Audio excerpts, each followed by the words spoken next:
ശ്രീനാരായണ ഗുരുദേവ ദർശനങ്ങളെ ആസ്പദമാക്കി നിർമ്മിക്കുന്ന ഗുരുദർശൻ സിനിമയുടെ സ്വിച്ച് ഓൺ കർമ്മം ശിവഗിരിയിൽ നടന്നു. ഗുരുദേവൻ ബ്രോഡ്കാസ്റ്റിംഗ് കമ്പനി അവതരിപ്പിക്കുന്ന ചിത്രത്തിന്റെ സ്വിച്ച് ഓൺ കർമ്മം മിസോറാം മുൻ ഗവർണർ കുമ്മനം രാജശേഖരൻ നിർവഹിച്ചു. ചടങ്ങിൽ ബ്രഹ്മശ്രീ വിശ്രുതാനന്ദ സ്വാമികൾ അധ്യക്ഷത വഹിച്ചു.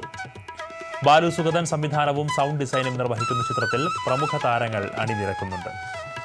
ശ്രീനാരായണ ഗുരുദേവന്റെ ദർശനങ്ങളും കൃതികളും ആർഷഭാരത, മന്ത്രതത്വ, ദൈവീക ശാസ്ത്രങ്ങളുമാണ് സിനിമയുടെ പ്രമേയം. മലയാള സിനിമയിലെ ആദ്യത്തെ IMAX Dolby Atmos full option ചിത്രം കൂടിയാണിത്.